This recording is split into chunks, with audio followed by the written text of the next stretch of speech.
Conklin and Company with 13 ABC Action News anchor Lee Conklin. First with what's happening behind the headlines. And Take 3, our panel of political analysts. Morning, everybody. Welcome into another edition of Conklin and Company. Today on the program, let the race for governor begin. London Mitchell and Skylar Meadows will address that and many more topics on the way in Take 3 today. Also saluting some inspiring and dedicated athletes who will take their talents to Columbus this week in the Ohio Special Olympics. We're going to meet the people who helped make it happen in segment 2 today. But first, a conversation with our Toledo Hall of Famer, Jim Weber. The voice of the Toledo Mud Hens for some 40 years joins us in studio for what has become an annual visit. Lee, good to see you again. It's great to see you again, Jim. Haven't seen you at Panera's in a while, but I expect you'll drop back in. The annual, I should say, what would you call 3-4 days a week at the Panera in Perrysburg? What is that? Not quite full time. No, okay. But bagel with cream cheese, what do you do there? No, I just do the hot chocolate with no whipped cream. That's it. Okay, and they know, know there. Congratulations, first of all, on the Hall of Fame induction, the announcement. You become first broadcaster in the International League to be. Yeah, the league's been in business for 130 years. Of course, if you went that far back, there probably wasn't any radio or TV. But probably. No, I'm the first one, and I'm pretty proud of that. And also, I think one of the first that's actually a local guy that has gotten into the Hall, working with the team that in the city that he's from. Yeah, it's a tremendous thing. You did Bowling Green State University a long time ago as well. So you're hometown born and bred, and sticking right around. People can catch you just almost every night in the summertime. It's become kind of a rite of the summer on BCSN now. All the home games. Right. You do with the Hens. I want to ask you kind of a litany of questions here. Life of the Hall of Famer. Okay. Sometimes I'll go for a run out in the community and I'll hear Jim Weber on the radio, and you'll be in Pawtucket or Rochester or Scranton, Durham, North Carolina, and I'm thinking, another 92-degree day in Durham, North Carolina. It's August 4th, and you're playing a night game. You're by yourself, right? On the road, it's just you. It's you on the air for 3 hours. But before that 3 hours, Jim, what's the life of a AAA broadcaster, Jim? Why don't you take us through that? Actually, we stretch it into about a 6 or 7 hour day because you get out there early. Right. If it's a day game, then you don't have to kill a lot of time. But I see a lot of movies. I catch up with a lot of movies in the summer. Used to take the golf clubs along, but you do get into a routine, where you maybe watch certain news programs in the morning. And I'm not a big breakfast guy unless I'm going to meet somebody. And then you always have people that you know in each city, and you meet up with them. It might be after the game or whatever, but you do get into a routine. And the night games, you're not out of there till 10 or 11, 11:30 at night, so that pretty much shoots that day. But that's why our summers go so fast, because one day runs into the other. Where when I'm on the road, the people that work here at home, they have time off as far as the game goes. Right. So the 5 months for me goes by like it's a month and a half. But you look forward to it every year. You're 40 years in now. I mean, do you see the day when you say, okay, maybe I want to do something else. Maybe I don't want to do anything. Well, here's the thing. People always ask me, when you're going to retire. My answer is retire from what? You're doing a baseball game. And of course, I coordinate our travel too. But it really is a fun 5 months, and I look forward to it. But by the time the season ends, I'm ready to knock it off for a few months and take it easy. You go to Florida too? Do you head south? Funny you should ask. Okay. Yeah, actually I do. I don't stay down there, but I'm back and forth quite a bit. Mm-hmm. Do you love baseball as much now as perhaps you did? Yeah, I actually do, because it gets in your blood. When you start any endeavor, you never know how long it's going to last, and 4 or 5 years ran into 39 and a half. Yeah. Like you said, this is the 40th year. So, but the game hasn't changed much. Maybe the athletes have. They're better conditioned now. They come ready to play, where in the old days you really needed spring training.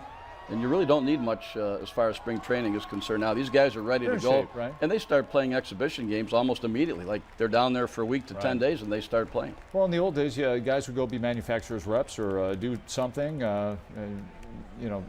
during the off season. The major leaguers would, right? I mean, they don't need the money anymore, but at a major league level, but they had to have jobs, right? Yeah, and I know back then a lot of our guys would play in the summer, and then they'd work for their dad's insurance company or the gas station or whatever. But it's not a bad living now. I mean, a good 6-year free agent, a minor league free agent, is going to make between $65,000 and $85,000, and they're not going to make that much, most likely, at home. Right. So I mean, especially the AAA level, correct? Right. By the time you get to the AAA level, you're not playing a rookie ball, making that stipend, whatever they get, if they're not a bonus baby, right?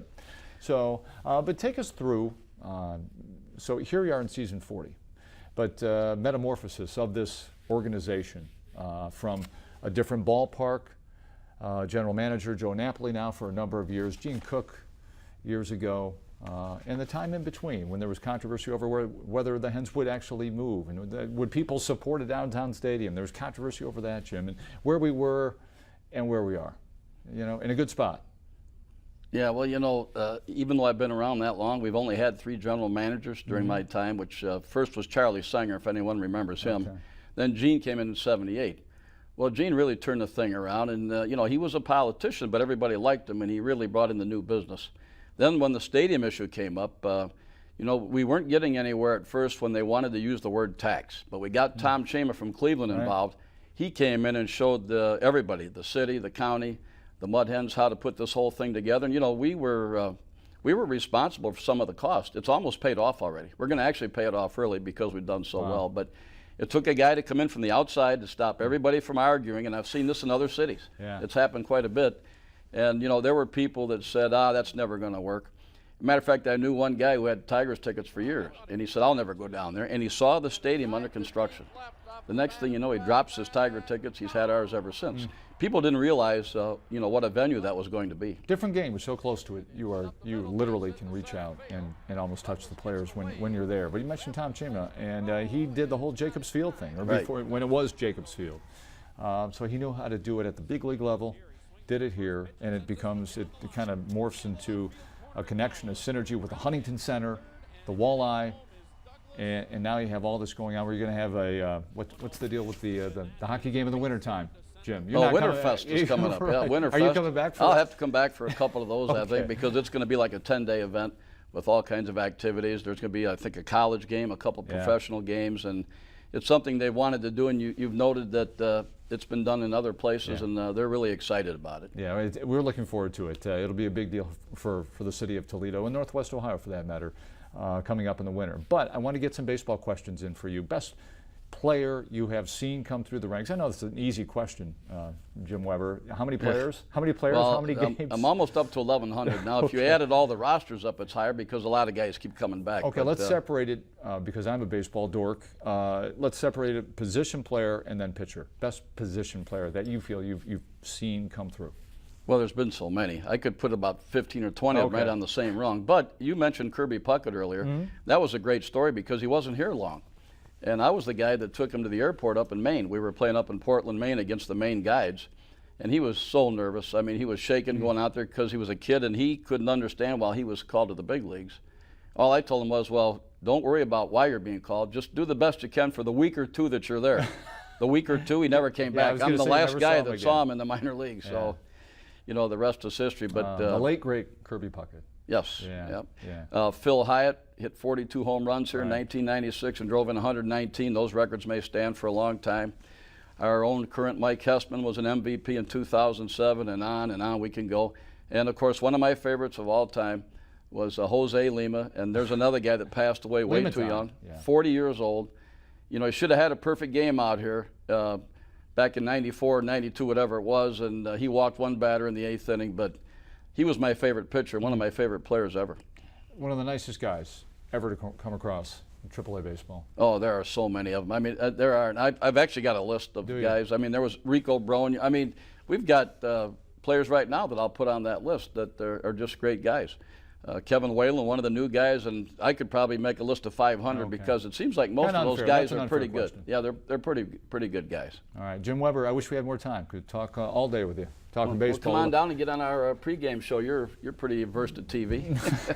Well, we'll see about that. You know, when the light turns on and there's a ballpark behind me there. All right, Jim Weber, thanks as always. All right, Lee, good to see you again. You too. Appreciate your time.